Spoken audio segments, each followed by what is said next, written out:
Hello students. In the previous class we have seen what is pollination.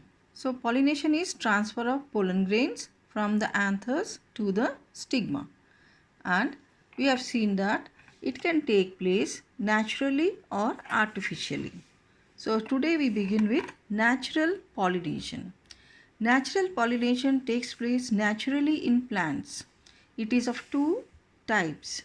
First is self-pollination. In self-pollination, pollen grains are transferred from an anther to the stigma of the same flower or another flower of the same plant. Means plant should be same. Okay. Now see, in this case it is shown that this is the anther, it produces the pollen grains, it is transferred to the stigma which belongs to the same flower. Then it is called as self pollination. Suppose there is another flower which belongs to the same plant. So the same plant has got many branches, so in different branch there is another flower. So if this pollen grain falls on the stigma of this flower which is on another branch of the same plant, then also we call it as self pollination. Second one is cross pollination. When pollen grains are transferred from the anthers to the stigma of a flower on another plant of the same species, that is kind, is called as cross pollination. Now that means this flower belongs to one plant, this flower belongs to another plant, but both plants are of same kind. Means if this is the rose plant, this should also be rose plant. It should not be jasmine or dahlia or some other kind of plant. So now the pollen grain from this flower of this plant is transferred to the stigma of the another plant flower. Then it is called as cross pollination. So you have understood the self and the cross pollinations.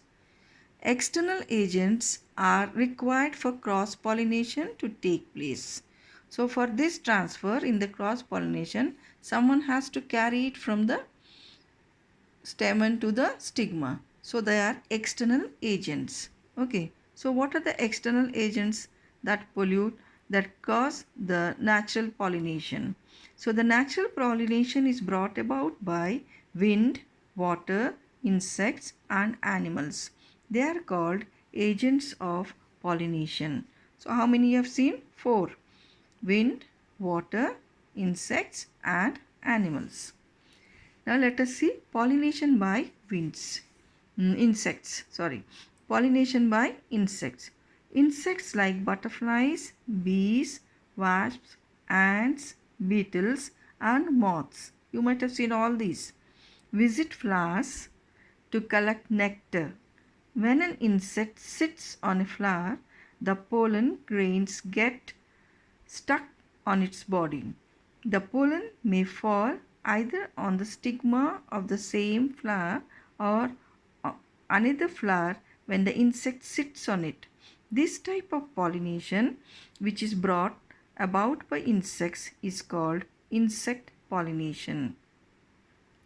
Examples of flowers which are pollinated by insects are rose, poppy, marigold, dahlia and salvia.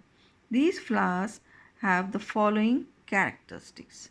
Now you see here, this is one flower, this is the insect. You can see a bee sitting on this flower, isn't it? So when it is sitting, the pollen grains here which are present in the center, they will stick to the body, and when this goes and sits on another flower, what happens? It will, the pollen grains which have stuck to the body of the insect will fall on the stigma of this flower. So pollination has taken place. So there are some special characteristics for the insect pollinated flowers. So what are the characteristics? They are large and brightly colored. So all the flowers which you see which are brightly colored means they have got different colors which are bright to attract the insects, and they are also quite large so that the insect can see them. And the second characteristic is they have sweet nectar and are scented. So nectar is sweet, so these insects come to drink the nectar. and when they come and sit on the flower to drink this nectar, the pollen grains get stuck to them. Same way, they have the scent. The scent, it moves, the scent spreads in the air, so the insect is attracted by this scent towards the flower which is brightly colored. Their pollens are usually rough and sticky and stick to the body of the insect.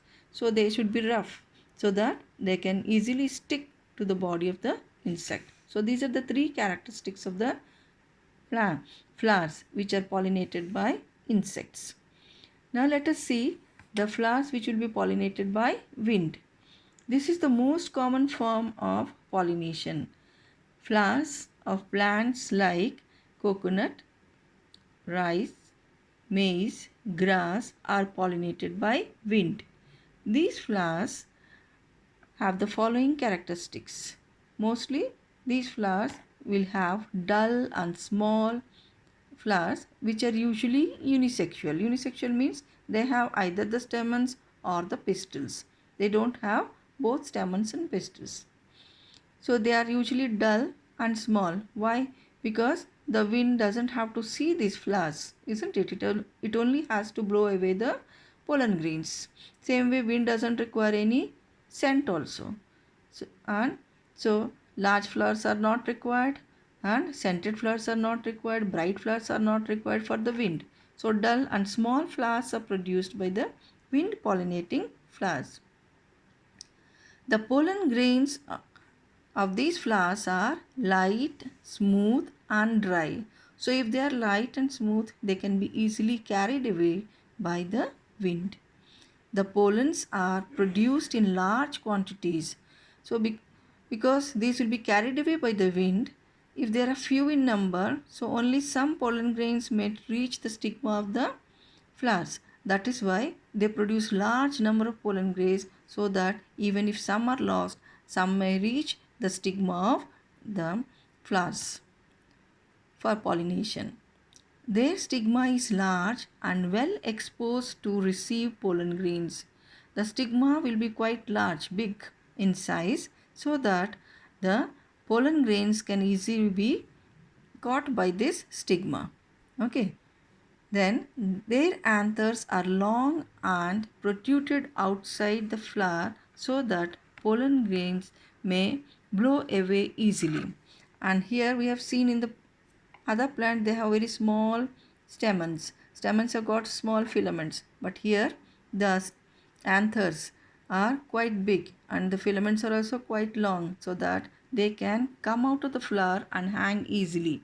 You have seen the maize cob. Maize cob means here makai. You have seen those silky threads like this, isn't it? They are all what? The reproductive parts of the flower only, and the stamen and the anthers come out of the flower. So these are the characteristics of the wind pollinated flowers. Now let us see pollination by water. This type of pollination occurs in aquatic plants like Hydrilla and Vallisneria. So these two examples you will learn. The flowers release their pollens directly into water. The pollens drift in water, means they float in the water, and when they come in contact with large feathery stigmas of female flowers, pollination takes place. So when they are drifting, like see here, when they are drifting, if they come nearer to the female flower where the stigma is there, so they will go and attach themselves to the stigma. In this way, the pollination will take place. Not all aquatic plants are pollinated by water. Most of them are, like lotus, bear flowers above the water surface and are pollinated by insects or wind. Flowers that are pollinated by water have the following characteristics. So what are the characteristics? They are very light and can float easily. So if they are not light, they will be immersed inside. That is why they have to be light, so that they can easily float on water. They do not produce nectar because water doesn't require any nectar. They produce pollen grains in large quantities. Again, because the water has to carry away the pollen grains. So the pollen grain should be quite large, so that even if some go to different in different directions, some can go and pollinate the female flowers. Male and female flowers are usually found on separate plants.